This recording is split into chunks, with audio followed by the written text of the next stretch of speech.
இல்லாமல் ஆட்சி செய்த அண்ணன் எடப்பாடியார் அவர்களுக்கு தொடங்கி ஞானம் கருதினும் கைகூடும் காலம் கருதி இடந்தார் செய்யும் என்று வள்ளுவன் சொல்லுவார். இந்த சரியான நேரத்திலே சரியாக ஆய்வு செய்து சரியான வேட்பாளரை நம்முடைய பகுதிக்கு செங்கல்பட்டு மாவட்டத்திற்கு அளித்திருக்கிறார். திரு ராஜசேகர் அவர்கள் நம்முடைய மாவட்டத்திற்கு இந்த நேரத்திலே கிடைத்த ஒரு தவப்பேறு என்று நாம் கருத வேண்டும். ஏனென்று சொன்னால் அவருடைய அரசியல் அனுபவம், ஏறத்தாழ அவருடைய குடும்பம் 60 ஆண்டு காலம் அரசியலிலே ஊராட்சி மன்ற தலைவராகவும் கவுன்சிலராகவும் மற்ற பொறுப்புகளிலும் கட்சி பொறுப்புகளிலும் தன்னிகர் இல்லாத செயல்பாட்டினை செய்து வந்திருக்கிறது என்பது இந்த இந்த நேரத்திலே தெரிவித்துக் கொள்ளுகிறேன்.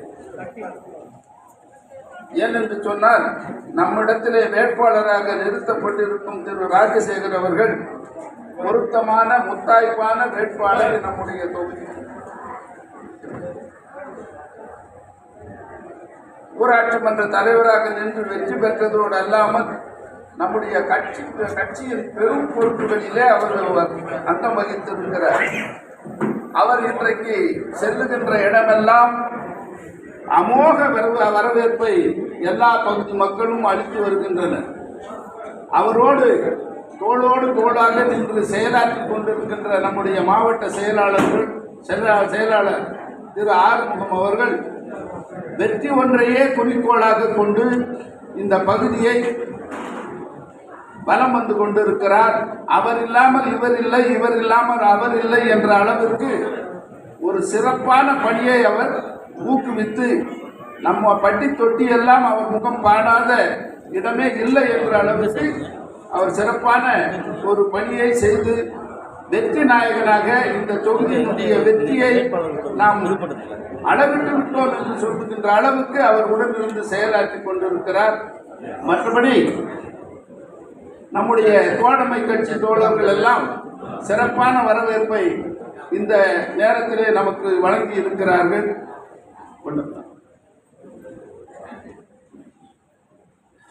இந்த சிறப்பான நிகழ்ச்சியை ஏற்பாடு செய்து சிறப்புற நடத்தி கொண்டிருக்கின்ற ஒன்றிய செயலாளர் அவர்கள், நம்முடைய பகுதியினுடைய ஒன்றிய செயலாளர் அவர்களுக்கும், மாவட்ட சிறுபான்மை பிரிவு செயலாளர் யாசர் அரபாத் அவர்களுக்கும், ஒன்றிய குழு உறுப்பினர் காதர் ஹுசேன் அவர்களுக்கும், முஸ்தபா அவர்களுக்கும், அலி அவர்களுக்கும், ஏ ராமு, தாமோதரன், அல்லா பாஷா, கருணாகரன், செம்புகுமார், சரத்குமார், சம்சுதீன், அன்சர், அதிதா, மோசின், அன்வர் பாஷா, மணி, செந்தில், மோகன்தாஸ், ஜெயேந்திரன், சரத்குமார் ஆகியோர்களுக்கும் மற்றும் நம்முடைய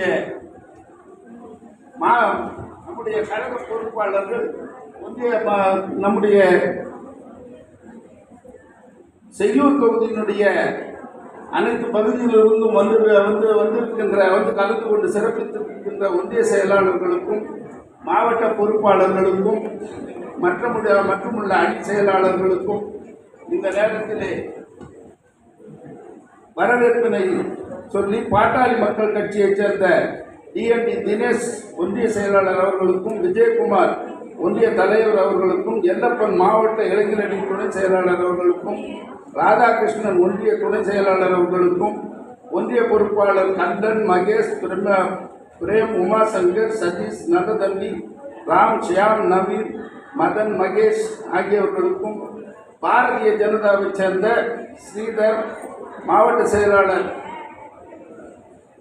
அவர்களுக்கும், கார்த்தி, துரைபாபு மாநில திட்ட பொறுப்பாளர் பாஸ்கர், ஒன்றிய நிர்வாகி சதாசிவம், கண்ணன், சேகர், முருகேசன், திருநாவுக்கரசு, முருகதாஸ், சக்தி, வேதாச்சலம், கோபால், மோகன், ஜெயராமன், வேதாச்சலம், சங்கர், மோகன், திருநாவுக்கரசு ஆகியோர்களுக்கும், புரட்சி பாரத கட்சியினுடைய மாவட்ட செயலாளர் சகாதேவன் அவர்களுக்கும், ஒன்றிய செயலாளர் வேது அவர்களுக்கும், எஸ் குணா, முருகேசன், பாயிண்ட் கணேசன், பன்னீர்செல்வம், மோனிஷ், பிரபா, குணா, தில்லிகுமார், ராஜேஷ், பால் அவர்களுக்கும், ரியல் எஸ்டேட் சங்க உரிமையாளர் சர்தார் பாஷா செஞ்சூர் தொகுதி பொறுப்பாளர் அவர்களுக்கும், கோபால் அல்லா பாஷா ஆகியவர்கள் மற்றும் வருகை தந்திருக்கின்ற அனைத்து நிர்வாகிகளுக்கும், மகளிர் நலமை அமைப்பை சார்ந்த அவர்களுக்கும், ஒன்றிய செயலாளர் ராஜ் நாராயணன் அவர்கள் ஒன்றிய தலைவி அவர்களுக்கும் இந்த நேரத்திலே புஷ்பநாதன், நிர்மல் ராஜ், ராஜகோபால், அம்மா முன்னேற்ற கழகத்தை சார்ந்த பொறுப்பாளர்களுக்கும் பணிவான வணக்கத்தை தெரிவித்துக் கொண்டு இந்த பகுதியிலே இப்பொழுது தேர்தல் வேட்பாளர் அறிமுக கூட்டத்தை சிறப்பாக நடத்தி கொண்டிருக்கிறோம். இந்த நம்முடைய புதுப்பட்டினம் பஞ்சாயத்தை பொறுத்தவரையில் ஒரு சில நிகழ்வுகளை நாம் சொல்லியாக வேண்டும். இது அனைத்து இந்திய அண்ணா திராவிட முன்னேற்ற கழகத்தின் கோட்டை என்றுதான் சொல்ல வேண்டும். புதுப்பட்டினம் ஏனென்று சொன்னால், நான் வேட்பாளராக ஊராட்சி மன்ற தலைவராக நின்ற பொழுது இந்த பகுதியில் இருக்கின்ற 4 கவுன்சிலர்கள், ஊராட்சி மன்ற தலைவர் அனைவருமே வெற்றி பெற செய்த பகுதி இந்த புதுப்பட்டினம் பகுதி. வெற்றி என்றால் சாதாரண வெற்றி கிடையாது. இங்கே வந்திருக்கின்ற மகளிர் எல்லாம் தேர்தல் புலிகளாக வேலை செய்தார்கள், சிங்கங்களாக வேலை செய்தார்கள். இங்கே இருக்கின்ற தோழர்கள், புதுப்பட்டினம் பகுதியை சார்ந்தவர்கள் எல்லாம் ஒட்டுமொத்தமாக நின்று வேலை செய்ததனுடைய விளைவு மற்ற வேட்பாளர்களை விட 4000 வாக்குகள் வித்தியாசத்திலே வெற்றி பெற்ற சிறப்புமிக்க பகுதி இந்த பகுதி. அந்த ஓட்டு நீங்க எங்கேயும் போயிடல, இங்கதான் இருக்கு. 4 கவுன்சிலர், ஊராட்சி மன்ற தலைவர் வெற்றி பெற்ற அந்த வாக்குகள் அனைத்துமே அனைத்து இந்திய அண்ணா திராவிட முன்னேற்ற கழக வாக்குகள். அந்த வாக்கு எங்கேயும் போயிடல, இங்கதான் இருக்கு. அவர்கள் முறையாக அணுகி முறையாக செயல்படுத்தினால் அந்த வாக்குகள் அனைத்தும் இன்றைக்கு நமக்கு வெற்றி வாக்காக இந்த புதுப்பட்டினம் பகுதியை வந்து சேரும். இன்றைக்கு இந்த புதுப்பட்டினம் பகுதியில் 13,000 வாக்குகள் 18,000 இருந்து அது 13,000 சுத்தமாக குறைஞ்சது. இந்த 13,000 அன்றைக்கும் அந்த சரியாக ஈக்குவலான 18,000 வாக்குகள் இருந்த பொழுது 80% வாக்குகள் அனைத்து இந்திய அண்ணா திராவிட முன்னேற்ற கழகத்துக்கு அன்றைக்கு கிடைச்சது. அதை அடுத்து செய்யூர் ராஜை பற்றி சொல்லும்போது இந்த பகுதி வாக்காளர் தான் அவர் 26,000 வாக்குகள் வித்தியாசத்தில் வெற்றி பெற்றார். எல்லாரும் அன்றைக்கு கண்ணும் கருத்துமாக இருந்து தேர்தல் பணியை செய்ததனுடைய விளைவு நாம் அன்றைக்கு வெற்றி பெற்றோம். அதை விட கூடுதலாக இன்றைக்கு ராஜசேகர் அவர்கள் நான் ஒரு சில இடங்களுக்கு அவருடன் தேர்தல் பிரச்சாரத்துக்கு போயிருந்ததை வைத்து கணிக்கும் பொழுது 1,00,000 வாக்குகள் வித்தியாசத்தில் கண்டிப்பாக அவர் வெற்றி பெறுவார். 1,00,000 வாக்குகளுக்கு குறையாமல் அவர் வித்தியாசத்திலே வெற்றி பெறுவார் என்பது என்னுடைய கணிப்பாக இருக்கிறது. ஏனென்று சொன்னால், செய்யூர் தொகுதிக்கு ஒரு பாரம்பரிய ஒரு நிகழ்வு இருக்கிறது. செய்யூர் தொகுதி வெற்றி பெற்றால் புரட்சி தமிழர் நம்முடைய எடப்பாடியார் அவர்கள் அங்கே வெற்றி கொடியோடு, வெற்றி சின்னத்தோடு நம்முடைய கோட்டையிலே அவர் அமர்வார் என்பது ஐதீகம். கண்டிப்பாக அது நடக்கும். புரட்சி தமிழர் எடப்பாடி தான் வருங்கால இந்த 2026 முதல்வர் என்பதை இப்பொழுது புரிந்து கொள்ளுங்கள்.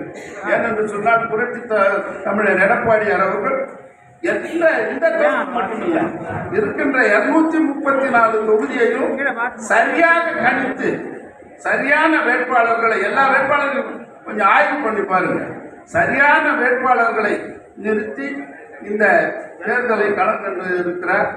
ஏனென்று சொன்னால், கடந்த 5 ஆண்டு கால ஆட்சி வீண் ஆட்சி, தமிழகத்திலே நடந்த ஒரு இருண்ட ஆட்சி என்று தான் சொல்ல வேண்டும். ஒரு சில வார்த்தைகளை மட்டும் நான் சொல்லி அமர்த்தினேன். ஏன்னு சொன்னால் 5 நிமிஷம் தான் சொல்லியிருக்கார் மாவட்ட செயலாளர்.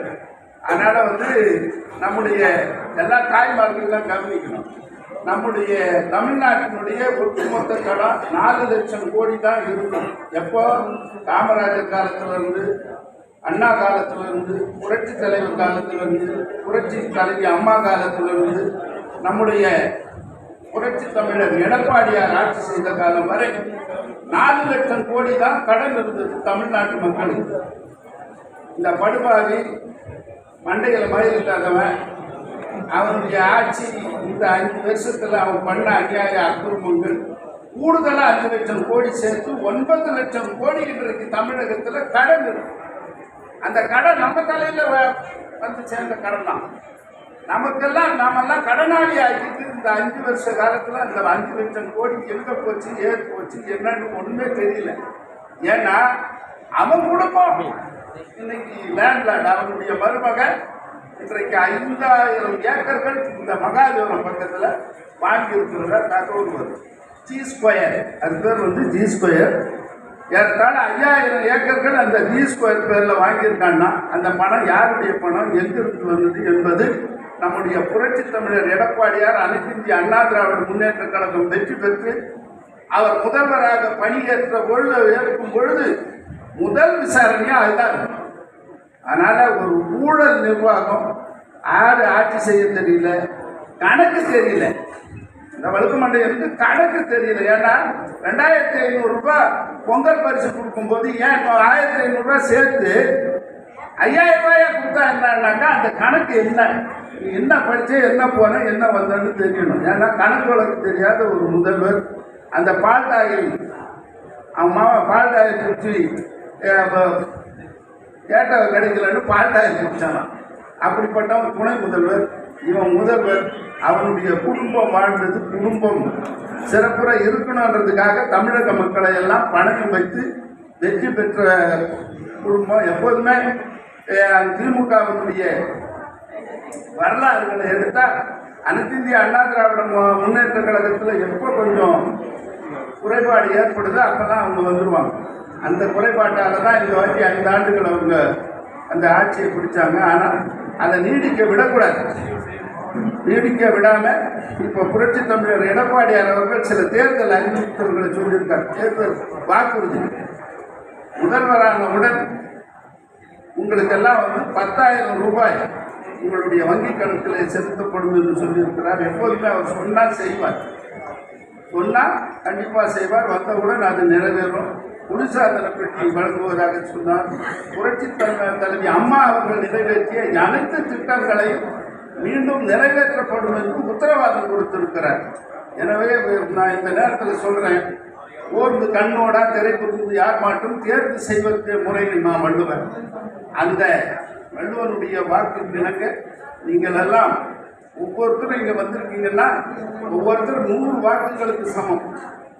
எனக்கு நல்லா தெரியும், புதுப்பட்டினத்தினுடைய தாய்மார்கள் இங்கே இருக்கிற செயல் வீரர்கள் எல்லாம் இறங்கி வேலை செஞ்சாங்கன்னா குறைஞ்சபட்சம் 100 வாக்குகளையாவது பெற்று தருவார்கள் என்பது எனக்கு தெரியும். அனைத்து இந்திய அண்ணா திராவிட முன்னேற்ற கழகம் வெற்றி பெறணும். தோழமை கட்சியெல்லாம் நம்ம கூட ரொம்ப ஸ்ட்ராங்காக இருக்காங்க, பணி செஞ்சுட்டு இருக்காங்க. வெற்றி நமது, நாடு நமது. புரட்சி தமிழர் எடப்பாடியார் அவர்கள் முதல்வராவது உறுதி உறுதி உறுதி. ராஜசேகரன் அவர்கள் வெற்றி பெறுவது உறுதி என்பதை இந்த நேரத்தில் தெரிவித்துக் கொண்டு வாய்ப்புக்கு நன்றி கூறி விடைபெறுகிறேன். நன்றி, வணக்கம்.